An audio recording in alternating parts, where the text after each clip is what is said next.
राधे राधे। कैसे हैं आप लोग? ईश्वर कृपा से आप सब अच्छे होंगे। ईश्वर सब पे कृपा बनाए रखे, सबका कल्याण करें। आज मैं बताने जा रही हूँ कि देवउठनी एकादशी कब है। देवउठनी एकादशी, इस एकादशी को देवउठनी एकादशी भी कहते हैं और प्रबोधनी एकादशी के नाम से भी जानते हैं।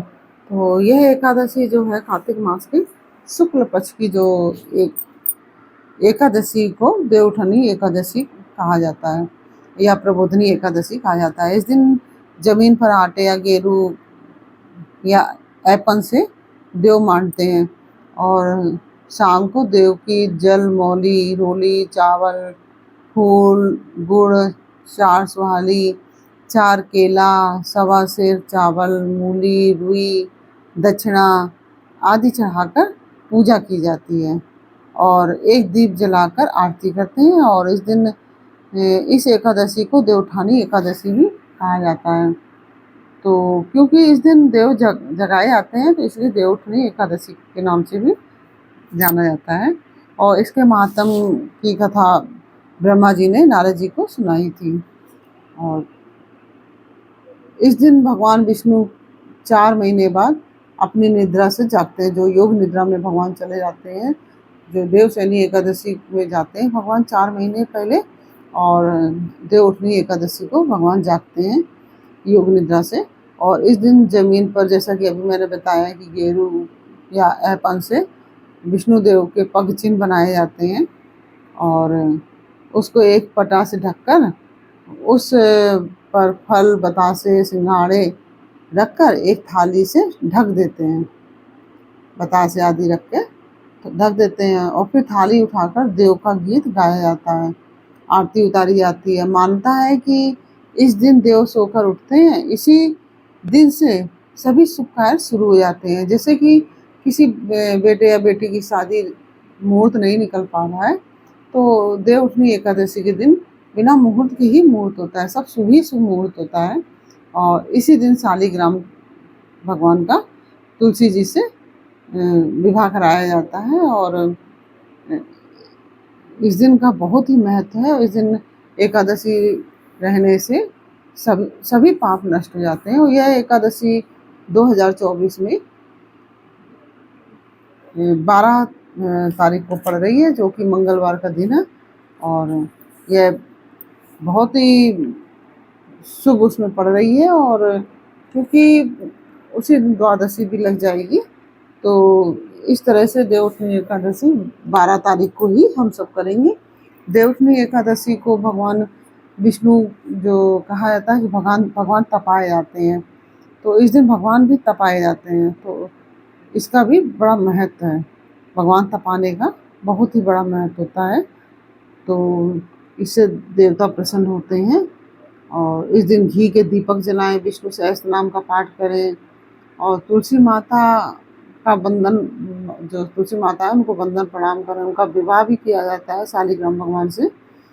और गौ माता के चरण चिन्ह बनाए जाते हैं और जो बहुत ही शुभ माने जाते हैं। और इसमें संध्या के समय देवों की पूजा की जाती है और सूर्योदय से पहले स्नान करके सूर्य भगवान को अर्घ्य दिया जाता है। और जैसे कि बहुत से लोग कार्तिक महीना पूरा नहीं नहा पाते हैं, स्नान नहीं कर पाते हैं कार्तिक का पूरे महीने, तो देवउठनी एकादशी से लेकर पूर्णमासी तक आप ये 5 भिक्खी, जो इसको पंचभिकिया भी बोला जाता है, तो इनको भीष्म पंचक भी बोला जाता है। तो ये 5 दिन स्नान कर लें तो पूरे कार्तिक दिन स्नान करने से पूरे कार्तिक के स्नान का फल प्राप्त होता है।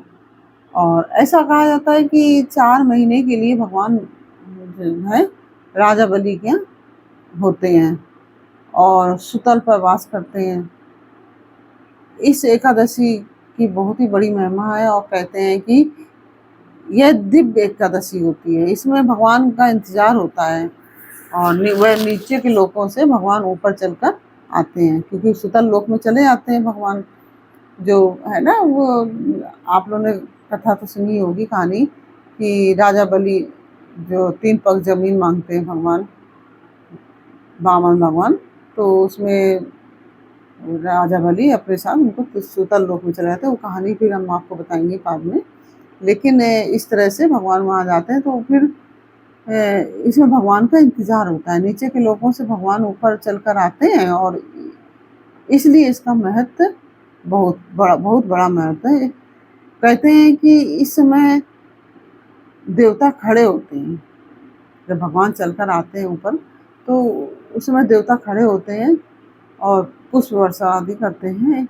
यह देवउठनी एकादशी की पूजा में इस एकादशी की बहुत ही बड़ा महिमा है। जो देवउठनी एकादशी है, जो इसकी पूजा में भगवान विष्णु की पूजा की जाती है, लक्ष्मी नारायण भगवान की पूजा की जाती है, लक्ष्मी जी की भी पूजा करी जाती है साथ में। तो इसका बहुत ही ज़्यादा महत्व है और बहुत ही बड़ी महिमा है। इसमें भगवान श्रीमन नारायण की पूजा, लक्ष्मी नारायण भगवान की पूजा लक्ष्मी जी के साथ की जाती है। और कहा जाता है कि जब उनकी पूजा की जाती है तो पूजा करते समय यह बोला जाता है, उठो देव बैठो देव, उठो देव बैठो देव, इस तरह से बोला जाता है। हे प्रभु आप खड़े हो, भगवान से इस प्रकार से बोला जाता है, उठो देव बैठो देव, उठो देव बैठो देव। हे प्रभु अब आप खड़े हो जाइए, आपके बिना बिल्कुल कुछ भी नहीं है, बिना आपके कुछ भी नहीं है। तो देवउठनी एकादशी को भगवान के सामने घी के दीपक जलाएं, इस तरह कहने के पश्चात, और विष्णु सहस्त्र नाम का पाठ करें, तुलसी माता का वंदन करें और गौ माता के चरण चिन्ह बनाए जाते हैं इस दिन, और जो कि बहुत ही शुभ माने जाते हैं। और इसमें संध्या के समय सभी देवताओं की पूजा की जाती है और सूर्योदय से पहले स्नान करके सूर्य भगवान को अर्घ्य दिया जाता है। और विष्णु की शालिग्राम भगवान की जो है उनका महाअभिषेक किया जाता है इस तरह से। और भगवान विष्णु को तुलसी दल अवश्य चढ़ाएं, तुलसी दल अवश्य चढ़ाएं। और कोई भी पूजा करने से पहले आप आचमन अवश्य कीजिए। आचमन का मंत्र होता है, जैसे कि आप गंगा जल में तुलसी दल डाल के उसमें हाथ में कीजिए और ओम माधवाय नमः, ओम केशवाय नमः, ओम नारायणाय नमः या ओम ऋषिकेशाय नमः, इस तरह से बोलकर आप वो जल ग्रहण कीजिए। और कहते हैं कि इस दिन कोई भी एकादशी हो, शुक्ल पक्ष की हो या कृष्ण पक्ष की हो या देवउठनी हो, देवशयनी हो या कोई भी एकादशी हो, सभी एकादशी को माला अवश्य करनी चाहिए। जिस प्रकार से गंगा संपूर्ण पापों को नष्ट कर देती है, उसी प्रकार से ये जो देवउठनी एकादशी है, यानी कि हरि प्रबोधनी एकादशी है, इसको चाहे देवउठनी एकादशी आप कह लें या हरि प्रबोधनी एकादशी, तो यह एक एकादशी समस्त पापों का नाश कर देती है। अगर जो यह एकादशी रहता है उसके समस्त पाप नष्ट हो जाते हैं। और स्वयं भगवान कहते हैं कि हमें हर वर्ष हरि प्रबोधनी एकादशी करने का अवसर प्राप्त हो और ऐश्वर्य संपत्ति, ज्ञान, राज तथा सुख संपत्ति आदि की प्राप्ति इस एकादशी से होती है। अगर आप यह एकादशी रहते हैं तो साधक को ऐश्वर्य संपत्ति, ज्ञान, राज एवं सुख संपत्ति की प्राप्ति हो जाती है और बड़े बड़े पापों का नाश कर देती है। तो कहते हैं कि मेरू पहाड़ के बराबर भी पाप होंगे तो यह एकादशी उसे भी नाश कर देती है।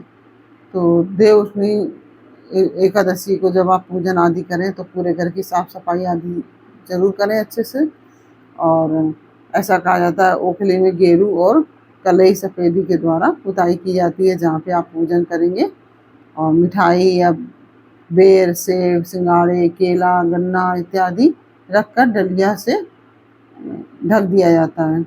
और संध्या काल के समय पूजा स्थल पर दीपक जलाए जाते हैं। और कुछ चीज़ें ऐसी हैं जो शास्त्रों के अनुसार इस एकादशी में सुबह फल और दूध लें और शाम को पूर्ण फलाहार, जब पूजा के पश्चात पूर्ण फलाहार करें, और इससे बहुत अच्छा रहता है। और इसमें चावल नहीं खाए जाते, किसी भी एकादशी में चावल वर्जित है। और एकादशी जो पूजा है उस समय मुहूर्त में, एकादशी के मुहूर्त में स्नान आदि से निवृत्त होकर दिया प्रज्वलित करें और भगवान को जगाएं और यमुना नदी आदि का जो जल हो या गंगा जी का जल हो, आप उससे स्नान करें, तुलसी अवश्य चढ़ाएं। एक तुलसी चढ़ाने से सभी फूल चढ़ाने का फल प्राप्त होता है, सभी फूल फल आदि चढ़ाने का फल प्राप्त होता है। एक दिन एक तुलसी चढ़ाने का भी बहुत फल प्राप्त होता है। इस दिन भगवान को तुलसी अवश्य चढ़ाएं और भगवान शालिग्राम और तुलसी मैया का विवाह बड़ी धूमधाम से करें और पूजन वंदन करें। तुलसी सहित भगवान लक्ष्मी नारायण को आह्वान करें और इस तरह से आप पूजा आदि करें। जैसा कि अभी मैंने बताया आपको कि उठो देव जागो, बैठो देव, उठो देव बैठो देव, इस तरह कह के भगवान विष्णु को जगाया जाता है, उनको प्रसन्न किया जाता है। तो यह सब आप बोलिए जैसा कि मैंने अभी बताया था आपको। तो इस तरह से आप बोलेंगे, और यह भी बोलेंगे, हे प्रभु अब आप खड़े हो जाइए, आपके बिना कुछ भी नहीं है। इस तरह से बोला जाता है। तो यह बहुत ही अच्छा होता है। और जब भगवान को वंदन प्रणाम कीजिए इस तरह से, और भगवान से यह भी कहिए, भगवान 4 महीने हो गए हैं, हम आपके जगाने जा रहे हैं आपको, या जगने का इंतज़ार कर रहे हैं। अब हम आपको जगाने जा रहे हैं, आप जाग जाइए। 4 महीने हो गए हैं, ये घर आपका है, भले ही आप सो गए हैं, हमने आपके होने की अनुभूति की है, सब कुछ आपका है, अब आपको ही समर्पित है। ऐसा कहकर आप भगवान को उठाएं। आप समझ गए ना? इस तरह से कहेंगे। क्या कहेंगे? भगवान 4 महीने हो गए हैं, हम आपको जगाने जा रहे हैं, अब हम आपको जगाने जा रहे हैं, आप जाग जाइए, ये घर आपका है, भले ही आप सो गए हैं, हमने आपके होने की अनुभूति की है, सब कुछ आपका ही है, सब आपको ही समर्पित है, आपको ही समर्पित है। ऐसा कहकर आप भगवान को उठाएं। इस तरह से आप देवउठनी एकादशी में पूजन आदि करेंगे तो भगवान विष्णु की अधिक कृपा प्राप्त होगी आपको, और भगवान विष्णु यानी कि लक्ष्मी नारायण भगवान और तुलसी मैया बहुत प्रसन्न होंगे। इस तरह से आप सब पूजा करिए। आप सभी को देवउठनी एकादशी की हार्दिक शुभकामनाएं। और मैंने आपको यह सब जानकारी दी, ये सब जानकारी आपको कैसी लगी यह मुझे कमेंट बॉक्स में अवश्य बताइए। अच्छी लगी हो तो वीडियो को लाइक शेयर अवश्य कीजिए और कमेंट में राधे राधे अवश्य लिखिए। फिर मिलते हैं आपसे अगले वीडियो में एक नई जानकारी, एक नई कहानी के साथ। तब तक के लिए राधे राधे।